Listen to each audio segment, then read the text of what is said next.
Akkam jirtu kabajamtoota daawwattoota sagantaa poolisii Oromiyaa oduu isinitti himaa oduu Elin Anafeen Dastaati. Poolisiin Oromiyaa qondaaltotaa fi miseensota poolisii sadarkaa naannoorra jiraniif ittisaa fi to'annoo balaa abiddaa irratti leenjii kenne. Gabaasa Lisaan Umurreessaaf Caaltu Fiqaadu.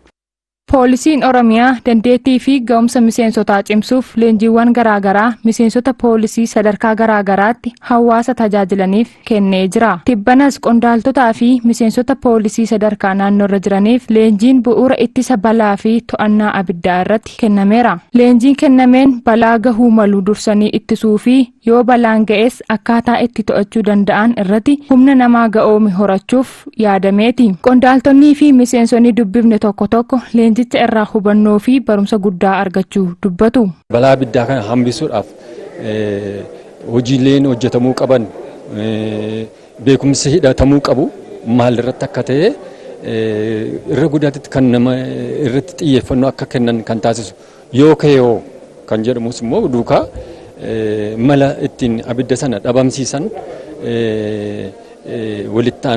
walittaansine kan baranne bakka nuyi itti bobbaane hundumaatitti waa'ee ittisa balaa abiddaa fi farra abiddaa wal faana hidhatanii hojii keenya gahumsaan bahuudha jechuudha. Balaan gala lamaan dhufaa balaa uumamaatiif balaa namarraa kan ka'e dhufaa kanaafuu barumsa gaarii nuu kennaa jiru. Miseensonni poolisii leenjicha irratti hirmaataa turan beekumsa argatan hojiitti hiikuun hawaasa isaanii tajaajiluuf qophii ta'uu himu. Ogeeyyii garaagaraatu as keessa jira. Kutaalee garaagaraatii dhufu mana kuusaa keessaa kan dhufan ni jiru. Kan hirmaatan geejiba keessaa ni jiru. Sababni isaa balaa konkolaataa adda addaa wajjinis ol qabatee amma fakkeenyaaf abiddi yoo konkolaataa tokko qabatee farra abiddaa meeshaa konkolaataa keessatti yeroo hundumaa taa'uuf mirkaneeffachuu qaba. Yoo kutaan kana bobbaasus kun jira immoo jiru kan jedhamu. Ga'umsa ittiin farra abiddaa sana itti fayyadamee balaa sana dhabamsiisuu yookaan balaan akka dhaabbatu taasisuu kan jedhamu sun ga'umsi jira moo hin jiru kan jedhamu sana irratti xiyyeeffatee leenjii kennamaa jirudha jechuudha. Qaama jirruun hamma dandeenyuun hamma naannoorra jiruttus waajjira keenya irrattis hojjechuudhaaf qophiidha jechuudha. Itti gaafatamaa qajeelcha bulchiinsa humna namaa poolisii Oromiyaa Komishineer Ittaanaa Dr. Geetaachoo Ittaanaa poolisiin Oromiyaa gahumsa miseensotaa cimsuuf kan yeroo kamiyyuu caalaa xiyyeeffannoon hojjechaa jiraachuu nutti himan. Gamoo kana keessatti rakkoon tokko ga'e humna abiddaa waamuun dura ogeeyyiin as keessatti amma leenjitanii guyyootatti aanetti leenjitanii ogummaa kana qabdan waan gochuu qabdan dursa ittisuudha jechuudha. Balaan idda gahee booddee immoo maal akka gochuu qabdan leenjiidha jechuudha. Kuni dhugaa dubbachuudhaaf seektaroonni baay'ee bifa akkasiitiin leenjiidha yaadu jechuudha. Komishiniin Poolisii Oromiyaa kana yaadee keessumattuu dameenii konistirakshinii fi ijaarsa gamoo akkasumas qajeelchi kun kanatti yaadee kana raawwachuusaa ani ittiin gammadaa jechuudha. Balaa namtolchee fi uumamaa lubbuu namaa fi qabeenyaa mancaasu ittisuu keessatti qoonni hawaasni qabu guddaadha. Miseensonni poolisii leenjii irra turtan leenjii argattan hojiitti hiikuu qabduun dhaamsa Komishineer Ittaanaa Dr. Geetaachooti. Godina Ilubaaboor aanaa Nadhiitti himatamaa yakka ajjeechaa raawwate hidhaan adabame. Gabaasa Abarraa Asaffaaf Girmaa Magarsa. Hawaasa amantii jabeeffatu biratti sodaan uumaa ofiif jaalalaaf dhiifama lallabuutu duudhaadha. Yoo wal dhabdeen uumames karaa ilaafilaameen dubbii furuun ammoo duudhaa hawaasa keenya ganamaati. Godina Ilubaaboor aanaa Nadhii ganda Kombolchaatti waan duudhaa kanaaf safuu uummataan faallaa ta'etu uumame. Dubbichi akkasiin himatamaan Dabalee Baqqalaa jedhamu jiraataa godina Ilubaaboor aanaa Nadhii ganda Kombolchaa yoo ta'u miidhamtuu dhuunfaa Feenet Asaffaa barattuu kutaa 12ffaa taate gajaraadhaan deddeebisee rurrukutuun haala suukaneessaan ajjeesem. Ka'umsi yakka kanaas haati warraa himatamaa abbaa warraa wal dhabdee manaa baatee deebi'uu yoo diddu himatamaan ammoo akka haati warraa kiyyan galleef miidhamtuutu natti gorsa jechuun haaloo qabatee karaatti eeguun yakkicha akka raawwate poolisiin hime. Poolisii fi abbaan alangaas kanuma bu'uureffachuun galmee banuun qorannoo eegalan. Manni murtii olaanaa godina Ilubaaboris galmee dhiyaate ragaan erga mirkaneeffatee booda himatamaa Dabalee Baqqalaa ajjeechaa suukaneessaa raawwateef dhaddacha tibbana ooleen hidhaa cimaa waggaa 21 akka adabamu murteesseera. Dhimma kanaaf qabameerraa kaasee kan shaallagamu adabbii hidhaa cimaa waggaa 21tiin haa adabamu jechuudhaan sagalee guutuudhaan murteessinee kan jirudha jechuudha. Namoota gidduutti waldhabdee yoo uumamu yakka walirratti raawwachuurra gama jaarsummaan fixuu yoo kana bira darbee argame immoo seeratti deemuun hawaasa gidduutti hariiroo nagaa uumuun murteessaadha jedhan abbaan alangaa godinichaa aadde Ilsaabeet Kabbadaam. Ummati yeroo yakki tokko raawwatamu dursee waliif ittisuu waliif qaqqabu qaba. Yeroo yakki raawwatame argamutti illee immoo qaama seeraa deeggaruudhaani ragaan akka hin banne himatamaan akka hin miliqne yookaan namni yakka raawwate akka hin miliqne gochuu qaba. To'attoonni nageenya tiraafikaa ejensii geejjibaa godina Shawaa Lixaa waliin ta'uun haadha harka qallattii tokko deeggaran. Naafee Argumsaa dabalata qaba. Addeen Ugee Urgeessaa jedhamu magaalaa Gincii keessa jiraatu waggaa 10 dura abbaa warraa isaanii du'aan of biraa dhaban. Abbaa warraa isaanii du'aan dhaban waliin ijoollee 5 horatan. Ijoolleen isaanii harka namaa otoo hin laallee guddifachuuf ifaajaa turan. Adeemsa keessa bu'aan bayii jireenyaa itti hammaatee ijoollee isaanii waliin aduu fi roobni itti wal jijjiiraa sharaa hidhatanii jiraachuuf dirqaman. Qorrina dha'ee bokkeenyi natti roobee siqaay meeqa argeetan dabarse. Umaana nyaadhu anan dhuguun qabu daa'imni koo nyaattu waan dhugduun qabdu gaafti darbitee agabuu bultullee hin jira. Manni isaan keessa jiran suni baay'ee gadi bu'aa ture. Bona aduudhaan ganna bokkaadhaan baay'ee rakkachaa turanii. Miseensonni to'attoota nageenya tiraafikaa fi ejensiin geejjiba aanaa dandii rakkoo Addeen Ugee fi maatii isaanii hubachuun waldeeggaruun aadaa keenya jedhanii hojii idilee isaanii cinatti humnaa fi maallaqa birrii 600 ol walitti buusuun mana jireenyaa ijaaranii kennaniif. Nutis immoo haadha keenya kana waan dandeenyuunii fi abbootii qabeenyaa konkolaachistoota hirmaachifneetu bira dhaabannee mana kana fakkaatu kana haadha keenya kana aduu fi rooba keessaa kaasnee mana kana fakkaatu kana ijaarreef itti gashineerra jechuudha. Yeroo nama gargaartu sammuun keellee boqotachuudha bu'aa guddaadha. Dubartiin kun amma dhugaadha harqalleettiidha nama ishee gargaaruun qabdu yeroo dubartii akkasii kana gargaartu sammuu keetiif illee baay'ee si gammachiisa lammanni illee hawaasni illee gammachuu guddaa qabachuudha. Itti gaafatamaan to'ataa nageenya tiraafikaa aanaa dandii inspektar gargaaraa Oljirraa Galaalchaa fi itti gaafatamaan ejensii geejjibaa aanaa dandii obbo Mirreessaa Saaqaa aadaa wal gargaarsaa kun hawaasa keessatti babal'achuun akka qabuu fi namni kamuu nama deeggaruuf namummaan gahaadhas jedhu. Aadaa wal gargaarsaa aadaa nama dadhabee lafaa kaasuu tokko kanatti bal'atee hawaasni keenya wal bira dhaabateeti. Haati keenya sun kophaa isaanii hin danda'ani garuu nuti immoo deeggarsaanii namoota kadhannee irraa ol qabuun keenya kun amma isaaniif waan guddaadha sa'aatii kana. Nama gargaaruuf nama ta'u qofti gahaadha kan jedhuun wal qabatee nama gargaaruuf jenneetu kan akkaataa kanaan kakaanee jechuu barbaadetani. Addeen Ugee fi ollaan isaanis qaamolee deeggarsa isaaniif taasisan galateeffataniiru. Isaanitti ka'anii wanna kana hojjechuun garuu irra deebi'ee ammas jiraatanii uummanni ammayyuu isa faana jira namni naannoo kanaa dhugaa ta'uu isaa bareera. Poolisii idaan nama gargaara an jedhu wantoota baay'ee jira. Waan ammayyuu namni hubannoo kanaa hin qabne jiraachuu mala nuummoo akka naannootti barreera waan ta'eef kanaaf kun immoo waan ajaa'ibaatu hojjetame. Godina Shawaa Kibba Lixaa aanaa Dawootti milishoonni hojii nageenya mirkaneessuu keessatti aarsaa garaagaraa kafalaniif lafti mana jireenyaa fi qonnaan kenname gabaasa addunyaa danuusaaf Faayisaa Xiiqii. Godina Shawaa Kibba Lixaa aanaa Dawootti milishoonni itti gaafatamummaa itti kenname ba'aa turaniiru. Ammas ba'achaa jiru. Hojii nageenya mirkaneessuu keessatti immoo aarsaa garaagaraas kanfalaniiru. Hawaasni kun waggaa 2 diinni hawaasa kana dararaa kan turee fi yeroo ammaa kana waggaa tokko asitti mootummaan caasaa mootummaa gandaa erga hundeessee hawaasni mootummaa gandaatitti hiikee rakkoo nageenyaa isarra jiru kana furachaa dabballee seelii loojistiikii of keessaa baasee akkaataan itti saaxilaa deemee fi milishoonni ganda kana haga daangaa dandiititti deemanii nageenya hawaasa kanaatiif lubbuu isaa kennanii akkaataan itti hojjechaa jiranii fi hawaasa wajjiniin tokko ta'anii yeroo ammaa kanas roondiin gareedhaan garee misoomatiin zoonii misoomatiin eegamaa kan jiruu fi nageenyi aanaa ganda Baalchi Qancaraa keessa jiru nageenya amansiisaa nageenya fullaa'aa ta'uusaa carraa kanaan ibsuun barbaada. Milishoota olaantummaa seeraa fi birmadummaa biyyaa kabachiisuu irratti aarsaa garaagaraa kanfalaniif lafti mana jireenyaa fi qonnaa kan kenname ta'uu odeeffanne. Guyyaa har'aa kana milishaa 85f lafa hektaara 20.5 kan kenne. Kuni hawaasni kun hawaasa galata qabu. Itti gaafatamaan waajjira milishaa godina Shawaa Kibba Lixaa obbo Masrat Mul'ataa aanaa Dawootti milishoota 85f lafti mana jireenyaa fi qonnaa kennamuu fi gara fuula duraattis milishoota 6,000 kennamuuf karoora. Milishoota hektaara fedhii isaatiin kenneera. Kanaaf kallattiin mootummaa keenya kaa'ee jiru lafti mana jireenyaa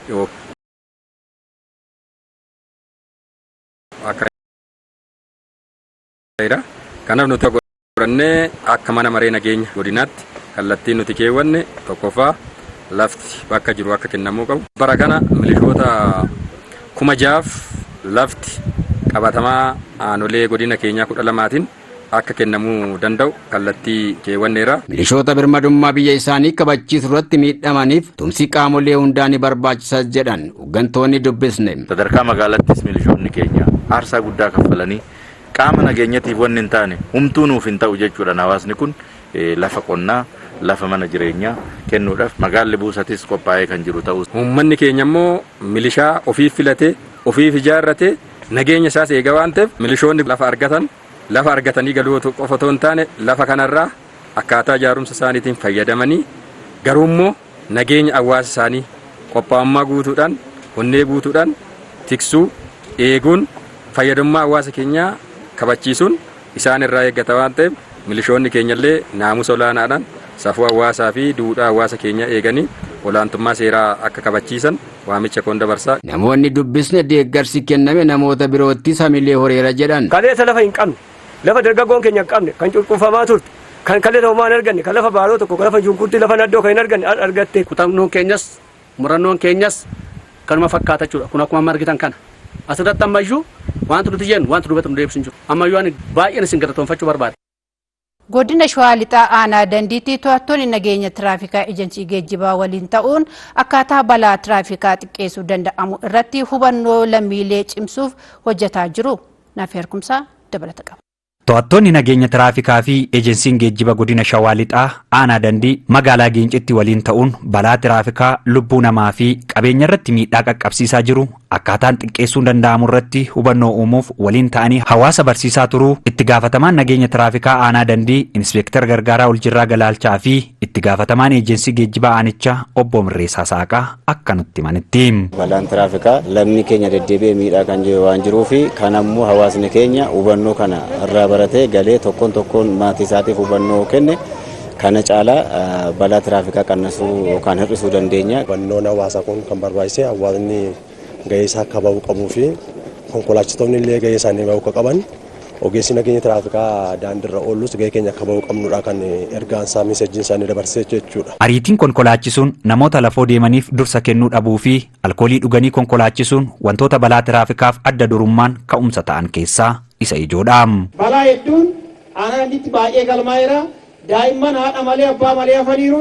Namni qabeenya qabu qabeenya isaa gatee kadhaa yookiin hirpha isa jennu lammii irraa kadhachaa jira gumaa baasuudhaaf. Kun immoo maal irraa ka'ee dhufee sababa of eeggannoo dhabuu balaa tiraafikaatiif ka'umsa sababa kan ta'an maalinni dhugaatii. Dhugaatii fi baala sammuu namaa doochan fayyadamanii yeroo hunda konkolaachisuudha. Isaan kunis balaa tiraafikaatiif sababa olaanaadha jechuudha. Balaan tiraafikaa miidhaa nama dhuunfaarraa hanga sadarkaa biyyaatti qaqqabsiisu guddaadha. Rakkoo kana hambisuuf immoo namni kamuu sadarkaa jirutti ga'ee guddaa qaba. Ba'ee kan manatti hin galle jira. Maatii isaa kan bittinneessee maatiin isaa haadha daandiitti ba'ee jira. Kanaaf kana keessa bahuudhaaf darbaa fe'uun ariitii ol ari'uun taarifaa dhala kafalchiisu wantoota barbaachisne kana hin beekna waan ta'eef kanarraa qusannuun jedha. Seera kabajuu dhabuu gaafa jennu ariitiin konkolaachisuun jira. Wantoonni dambii keessatti taa'anii akka seeratti taa'an sun ija namaa eeggatanii dagatanii waanuma har'a xiqqoo argatan kanaaf jecha riiskii dhufu yookaan immoo lubbuu namaa badu sanaaf gatii kennuu dhabuun ni jiraata. Akka aanaa dandii magaalaa Giincittis alseerummaa gama geejjibaan mul'atu hambisuuf balaan tiraafikaa ga'u maluu xiqqeessuuf konkolaachistoonni abbootiin qabeenyaa ga'ee isaanii ba'uu akka qabanis dhaamameera. Abbootiin qabeenyaa yookaan konkolaachisaan yeroo hunda isaanii allaalanii bu'aa sallaalu jecha. Bu'aan sunis biyyi kun hoo jiraate malee jiraachuu yookaan uummanni kun hoo jiraate malee jiraachuu hin danda'ani jechuudha. Kanaaf itti gaafatamummaa guddaa kana fuudhatee uummata kana seeran humna olas taarifa akka hin kaffalchiif akkasumas immoo humna olis akka dhariine of eeggannoodhaan itti yaadee fuudhetoo deemee qaba bakka barbaachisaa san ta'e jechuu barbaade. To'ataan keenya halkanii guyyaa sirriitti irratti hojjetee nageenya daandii mirkaneessuudhaaf halkanii guyyaa hojjechaa jira. Qorran jedhu aduudhan jedhu wanta ta'eedhaaf ammas ni hojjanna. nu hafa wanti nu hafu baay'eedha waan jedhu sana kaasuu barbaade.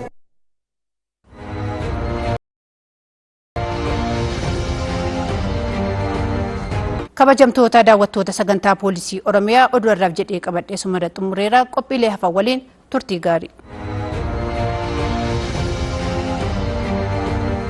Fuuldurri keenya gannaa kabajamtoota daawwattoota keenya yeroo gannaa kana ammoo balaa tiraafikaa hir'isuu fi akkasuma ammoo iddoolee balaan tiraafikaa deddeebi'ee ga'u irratti xiyyeeffannaa kennuun hojiileen garaagaraa hojjetamaa jiru. Keessumattuu balaa tiraafikaa xiqqeessuu keessatti teekinooloojiin deeggaramuun hojiilee isa ijoodha. Bulchiinsa magaalaa Adaamaattis balaa tiraafikaa xiqqeessuu fi akkasuma ammoo iddoolee balaan ga'u irratti xiyyeeffachuudhaan maaltu hojjetamaa jira kan jedhu irratti riippoortarri keenya Bilisee Bayyanaa kan qopheessite Faayisaa Xiiqii akka ta'anutti qindeessee isiniif dhiyeessaa daawwadhaa.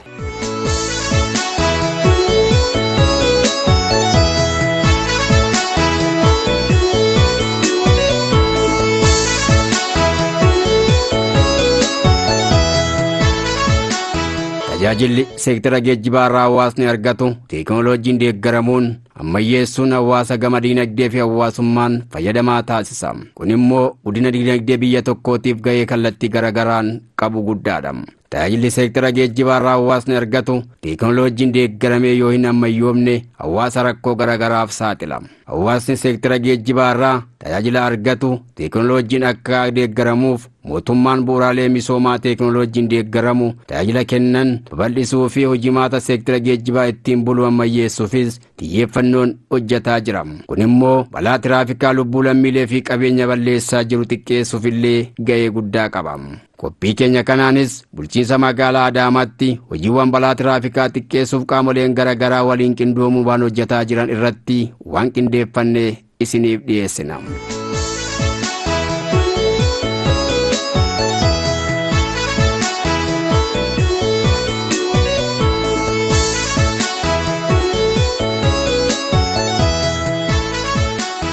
Bulchiinsi magaalaa Adaamaa magaalota sochiin geejjibaa itti heddummatu keessaa tokko. Balaa tiraafikaa ga'uun malu xiqqeessuufis hojii hubannoo uumuu irratti hojjetamaa jira. Bulchiinsa magaalaa Adaamaatti hojii saffisa konkolaataa to'achuu fi dhuganii konkolaachisuu irratti tarkaanfiin barsiisaan fudhatamaa tureera. Balaan tiraafikaa kanaan dura gahaa tureera kan bara darbeerraa irrateera. Hojii to'annaa iddoowwan barbaachisaa ta'etti akka cimsan bira dhaabannee darbaa irratti taarifa irratti akkasumas manneen barumsaa keessatti hojii hubannoo kennuu deeggartoota hubannoo bal'inaan kan kennaa jiru ta'uu fi akkasumas barattoota leenjifnee deeggaraa tiraafikii cinaa dhaabsifnee akkasumas gumii tiraafikoota jalatti ijaaruun urgee barbaachisaa ta'an akka tiraafikitti akka ta'anii hojjetaniif hojiiwwan babal'aa hojjechaa jirru ta'uu isaati. Kutaa magaalaa keenyatti to'annoo adda addaa gochaa turreerra. Innis to'annoo miseensaan, to'annoo raadaariin, to'annoo kaameeraadhaan yeroo baay'ee deddeebineet hojjechaa turreerra. Daandiinis mijaa'aadha. Kana waliin wal qabateet balaan barana irratee jira. Bara kana keessatti balaa hir'isuu keessatti hojii guddaa kan hojjetamee fi hubannoo guddaanis kan kennan to'annoo waliigalaas kan gaggeeffamu kutaalee magaalaa ja'an qabnu hunda keessatti torbee nageenya tiraafikaa jedhamee kan hojjetan hawaasni keenyas kan dabalatan bifa bunaaf shaayitiin illee hanga zooniitti gadi bu'anii tajaajila poolisii hawaasaa wajjin qindaa'uudhaan minishaa sadarkaa jira faana qindaa'uudhaan gaachana sirnaallee dabalatee hojiin hawaasa keenya karaa koriidarii kanaanis ol qabatee karaa bitaa qabsiisuudhaan iddoo zarraan jiru akka isaan ce'an godhuu keessatti qindoominni qaamolee hunda olaanaadha jechuudha bara kana keessatti. Kanaaf hojii hojjenne kana keessatti immoo balaa kanaan dura gahaa ture hir'isuu dandeenyee jira. Balaa tiraafikaa hir'isuu keessatti lafoo deemtonni bitaa isaanii qabatanii deemuu fi konkolaachistoonni hawaasaaf dursa kennuun gahee guddaa qaba. Balaa tiraafikii hir'isuudhaaf tiraafikii qofaa miti. Hawaasni bal'aan gahee qaba. Konkolaachisaa yoo fiigu teete imalli keessa jiru sun akka inni hin fiigne yaa konkolaachisaa keenya nagaan galuutu dursaa suuta deemii jechuudha. Inni bira yoo ce'u yoo dandii qaxxaamuru iddoo eeyyamameef zebiraa yookiin sardiida ishii dibamaa saniin akka ce'uu fi wali hammatanii akka hin ceene manneen barnootaa keessalletti yaada barsiisaa barataa Kanaafuu sadarkaa guddaarraan barsiisaa jirra. Kanaafuu balaa tiraafikii hir'isuudhaaf uummanni keenyallee amma magaalaa keenya keessaa akkuma argitan daandiin hojjetamee bal'atee jira. Kanaafuu balaa tiraafikaatiif hin hir'isaas hin saaxilamu. Hubannoos barumsa nageenya tiraafikaa daandii irratti uummataaf mana barumsaaf iddoo adda addaa kennamaa tureera. Akkasumatti konkolaachistotaaf illee daandii irratti hubannoo kennaa tureera jechuudha. Kanaafuu to'annaa qofa raadaariidhaan yookaan kaameeraadhaan gochuu qofa odoo hin ta'in alkool teestariidhaan gochuu qofa odoo hin ta'in hubannoos nageenya tiraafikaa kennuun akka qabnu hubanneerraa kunis hojjetamaa jira. Inni guddaan hubannoo hawaasaa uumuudha. Konkolaachistotaaf hubannoo uumuudha. Hubannoo manneen barnootattis iddoo buufata konkolaattis hubannoo gahaa kennaa fi rakka geejjiba magaalaa Adaamaatti. Lammaffaa ariitii miidhaa guddaa qaba bala irratti jechaadha. Raadaariidhaan ariitii isaanii to'annee keessa magaalaa keessa yoo seenan sa'aatiidhaan 30 ol akka deemuu hin qabnee fi yoo 30 ol deeman immoo adabbii qarshii 2000 haala ariitii isaatirra dhaabbannee adabaa jiraachuu fi adabbiin qofti immoo rakkoo kana hambisu balaa hambisuu hin danda'u waan ta'eef irra caalaa awareness creation uummata irratti hubannoo uumuu namoonni lafa deemtolleen karaarra akka yoo muran karaa zeebraa fayyadamuu akka qabanii fi konkolaachisaa ariitii isaa ilaalanii karaa ce'uu akka qaban konkolaachisaan immoo dursa hawaasaa kennuu akka qabu hubannoo uumaa jirra.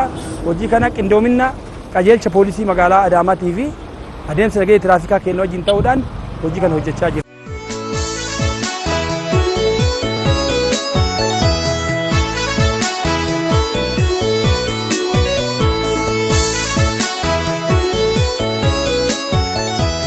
Wantoota balaa tiraafikaa ka'umsa ta'an hawaasni akka beekuuf iddoo garaagaraatti hubannoo uumuuf hojjetamaa akka jiru odeeffanneerra. Uummanni keenya yeroo deemus tokko zeebraa fayyadamuu, lammaffaa daandii bitaasaa qabatee deemuu, sadaffaa konkolaataa irratti ida'amee wayin haguuggii ta'ee darbuu akka hin qabne, arfaffaan dibaabee xilaa yookaan bilbila dubbisaa daandii irratti qaxxaamuruu akka hin qabne dabarsaa. Kan biraa konkolaachistoonni immoo ariitii isaanii of eeganii konkolaachisuu araada adda addaa irraa of eeguu kana booda kan dhufus ganna waan ta'eef konkolaataa isaanii sakattaasisanii yeroo baanu gara daandiitti sakattaasisanii odoo baan balaarra of eeguu danda'u uummatas eeguu danda'u qabeenyaaf balaa uummatarra gahaa jiru kana hambisuun xiqqeessuun hin danda'amu. Raadaarii qofaan to'annoo qofa geessineef rakkoo kana hiikuu hin dandeenyu. Bu'uuraan kan hiikkachuu danda'u hubannoon hawaasaa cimee, hubannoon konkolaachisaa cimee, konkolaachisaan abbaan qabeenyaa konkolaataa ariitiin balaa qabeenya miidha malee lubbuu namaa balleessa malee karaa gabaabsuu hin danda'u kan jedhu simmeetii san sammuu san irraa fudhatee akka uummanni deemu godhuu qofa malee raadaatiin waan to'anneef alkool teestarii waan fayyadamne qofa rakkoo kana hiikuu hin dandeenyu. Rakkoo kana kan hiikuu hin dandeenyu bu'uuraan hawaasa irratti hubannoo cimaa hojjechaa, konkolaachisaa irratti hubannoo cimaa hojjechaa, ogummaa teeknika konkolaataa illee immoo yeroo irraa gara yerootti laalaa sakatta'aa deemuudhaan rakkoo kana hiikuu dandeenya malee waan to'annoo qofa geggeessineef waan raadaarii qofa karaa gubbaa dhaabbannee fiiginsa isaanii ilaallee adamneef rakkoon hin hiikkate inni ilaallu kan hiikkatu danda'u uummanni marru ariitiin miidhaa qabaachuu isaa beekee konkolaachisaan hubatee abbaan qabeenyaa hubatee hawaasni keenya bal'aan hubatee yoo jedhee rakkooleen kun hiikkachuu hin danda'eetin amana. Balaa tiraafikaa addeessaa ta'e kana hir'isuudhaaf tokkoffaa hubannoo kennuudha. Inni biraa kan jiru qindoomina caasaa wajjin jiru waliin taane iddoo barbaachisaa ta'etti ramaddii adda addaa gaggeessuudhaan konkolaattonni hundinuu tasgabbiidhaan akka deemanii fi maashinii baraatiin immoo itti fayyadamaa jira jechuudha. Balaa tiraafikii hir'isuudhaaf teknooloojii addunyaan irra gahaa jirra. Inni biraa kun alkool teestiidha.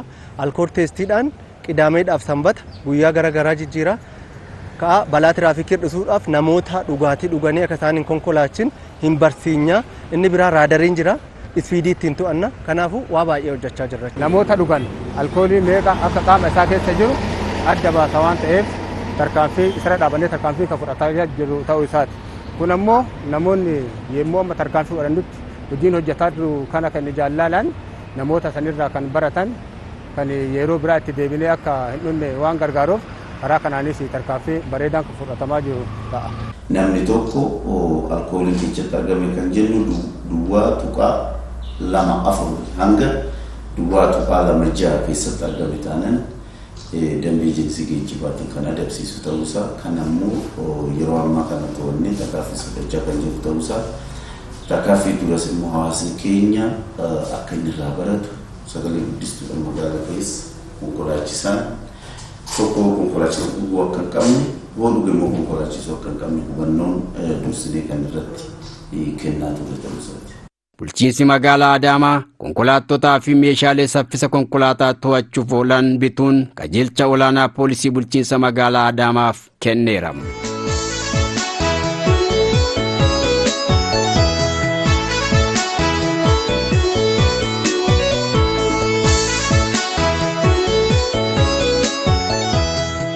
Smart Adaamaan Smart Security'n dhimmoota hedduu qabatee dhufeera.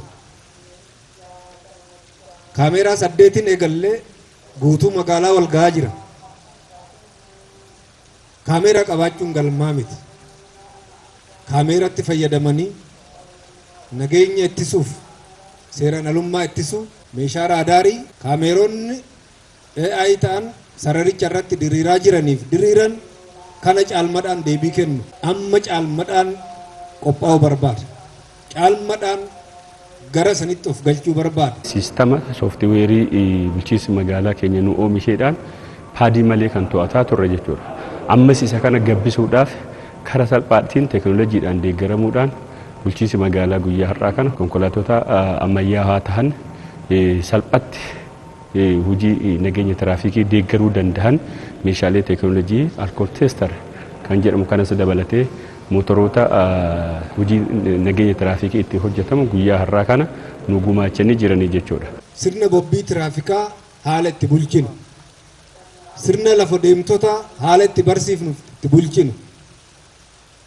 Sirna bobbii tiraafikaatiif konkolaatarra kan ce'e namni akkamitti akka deemuuf balaa tiraafikaa ittisuuf maal akka fayyadamuu qabnu. Ibsaa daandiirraa akkamitti akka fayyadamuu qabnu. Bitaaf mirga qabatee namni deemuu akkamitti barsiisuu akka qabnu. Hundaa ol namni konkolaataa seenee yeroo oofuuf furtuu kaafatu osoo hin taane yeroo mana isaatii ba'u yaadachuu akka danda'u akkamitti gochuu yoo dandeenye. Jiraatan Adaamaa yaadama kana hubatee nageenyaaf nageenya lubbuusaaf dursa akka kennu akkamitti hojjechuu dandeenya hin jedhu achi keessatti deebiin taa'eera. Kan nurraa hafu gochatti jijjiiruudha.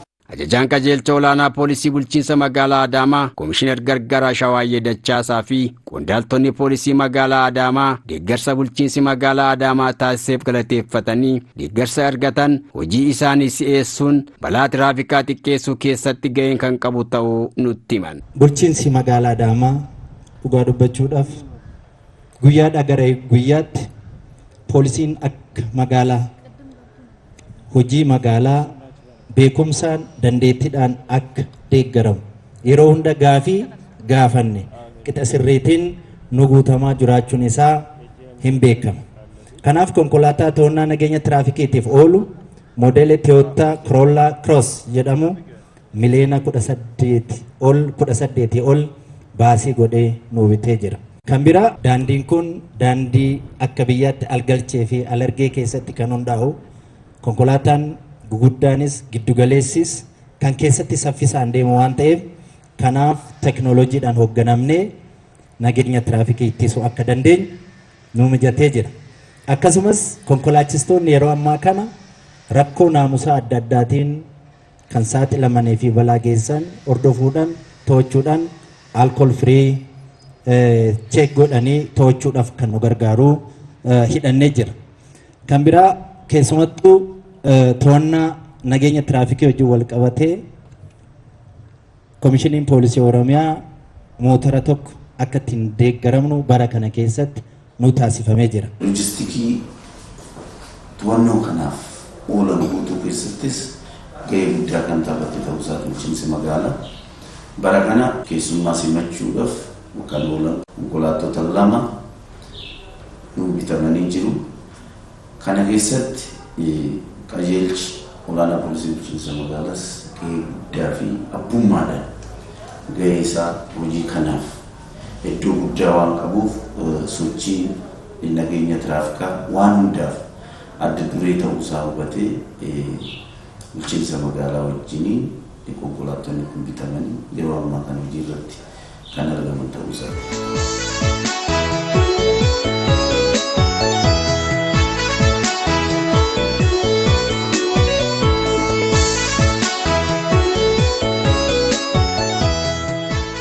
konkolaachistoonni fi hawaasni dubbisne namoonni yeroo daandii qaxxaamuran of eeggannoo taasisuu akka qaban yaadachiisu. Konkolaachisaanis yeroo konkolaachisaan naamusa ogummaa konkolaachisummaa kabajuu qabu dhaamu.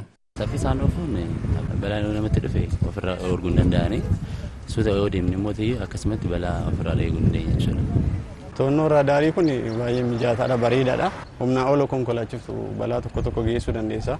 Namoonni illee daa'imman illee karaa waan jiraniif humnaa ol konkolaachisuun namoota sanarraa illee balaa ga'usan hir'isuu baachuu nu dandeessisa. Raadaarii san eegnee konkolaachisni garuu balaa itti hir'isuus ni dandeenya, ittisuus ni dandeenya jechuudha. Hawaasni akkaataan itti balaa tiraafikaa ofirraa ittisuu danda'u karaalee garaagaraatiin. Tokkoffaa karaa miidiyaatiin darbaa ture. Yeroo yeroodhaan miidiyaaleen garaagaraa isa afaan Oromoonis ta'ee afaan Amaariffaanis ta'ee afaan Ingiliffaatiin yeroo garaagaraa sagantaa kana qabatanii dabarsanii balaan tiraafikaa kun akkaataa hawaasa keenya miinetti dabarsaa turan waan ta'eef miidiyaa hordofuudhaan akkasumas immoo dhaabbileen adda addaa yeroo adda addaa keessatti hubannoo balaan tiraafikaa geessu kennaa waan jiraniif isa irratti hirmaachuudhaan balaan tiraafikaa irraa of eeggachuu qabanii jechuudha.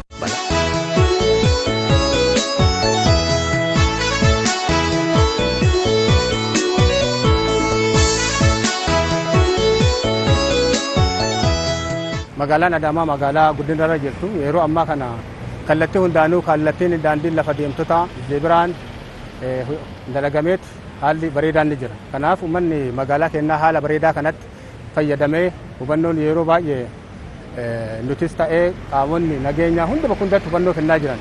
Kanaaf hubannoo kana qalbeeffachuudhaan kallattii seerri eeyyame qofaan akka deemaniif bitaa isaanii akka qabatanii akka deemaniif konkolaataa dursa kennuu fi kennuu dhabuu isaa osoo addan baasu akka hin ceene lammaffaa immoo zeebiratti fayyadamanii akka deemanii fi balaa ofii fi maatii isaanii irraa akkasumas qabeenya biyyattii irraa akka dhataniif deeggarsa nufaana isaanii akka hojjetan gamanumaan gaafadha. Hawaasa keenyaaf yoo ceetan zeebiraa irratti akka ceetan bitaa qabatanii akka deemtan manneen barumsaa yoo deemtan daa'imman keessan gara harka mirgaatti osoo hin taane harka bitaa qabachiisanii akka barsiisanii fi manneen barumsaa qabnu hunda keessatti immoo hubannoon bara baraan kennamu kun yoo itti cimee deeme balaa nageenya tiraafikaa hir'isuu ni dandeenya. Balaan tiraafikaa illee kan ga'u uummataa fi qabeenya uummataa irratti waan ta'eedhaaf hawaasni kana qofaadhaan balaa tiraafikaa illee ittisuu hin dandeenyu. Balaa tiraafikaa kan hambisuu dandeenyu kun dhaqqabuudhaaf balaa yoo ga'e dhaqqabuudhaaf deebee dammoo yoo akka balaan hin geenye illee ittisuudhaaf hanga tokko kan nu fayyaduudha meeshaalee har'atti fayyadamnu. Kana caala hawaasa jijjiirama sammuu ofirratti yoggaa fide. Jijjiirama sammuu kan jechuun yogguu konkolaataatti fayyadamu dhuganii konkolaachisuu dhabuu. Lammaffaa immoo qabattoo isaanii hidhatanii deemuu. Daandii bitaa isaanii qabatanii deemuu. Mallattoo qaxxaamura isaa hayyamamuun ala irra ce'uu dhabuu. Sadaffaa immoo maatii isaanii mana keessatti yoo daandii qabatanii deemtan bitaa qabadhaa deemaa. Konkolaataa eeggadhaa. Konkolaataa horra qabatan immoo of eeggannoo godhaa. Yeroo boqonnaa gahaan qaban konkolaataan oofina jedhanii tokko hawaasni ofirratti yoo hojjete balaa tiraafikaatii fi yakkallee ittisuu dandeenya jechuudha. Kanaaf kana caala hawaasni keenyas hubannoo fi miidhaan yakkii fi balaan tiraafikii irraan ga'u kana hubatee nu cinaa akka dhaabbatu. Hawaasni keenya akkuma barame hojii nageenya hojii sochii nageenya tiraafikaas hawaasa malee hojjetamuu hin danda'amu. Hawaasni keenya iddoo hundaa waan ta'eef odeeffannoo argatas waan ta'eef geejjibatti fayyadamas waan ta'eef iddoo rakkoon jirutti deeggarsa barame yeroo barame akka inni nuu kennu yeroo miilan deemu daandii bitaasaa qabatee konkolaataa fuuldura isaatiin itti dhufu ilaala karaa bitaasaa qabatee daandii warra lafootti itti fayyadamuu akka inni danda'u. Yeroo daandii qaxxaamuru immoo iddoo zabraan jiru qofaan ce'uu akka inni danda'u iddoo zabraan jirutti immoo karaa gabaabaa ta'e bitaa mirga isaa laallatee konkolaataan dhaabbatuuf gammachiifatee daandii qaxxaamuru akka inni danda'u. Iddoo hin taanetti immoo iddoo to'ataan nageenya tiraafikaa fi to'ataan geejjibaa jirutti deemee ce'uu akka inni danda'u. Konkolaataa dhaabbateen dureeffatee dabruu akka inni dandeenye. Balaa tiraafikaa lubbuu namaa fi qabeenya galaafatu xiqqeessuuf hojii to'attoonni nageenya tiraafikaa fi ejensii geejjibaa hojjetan hawaasni bal'aan tumsa ga'ee isarraa eeggamus baachuu qaban dhaamsa qophii keenyaati.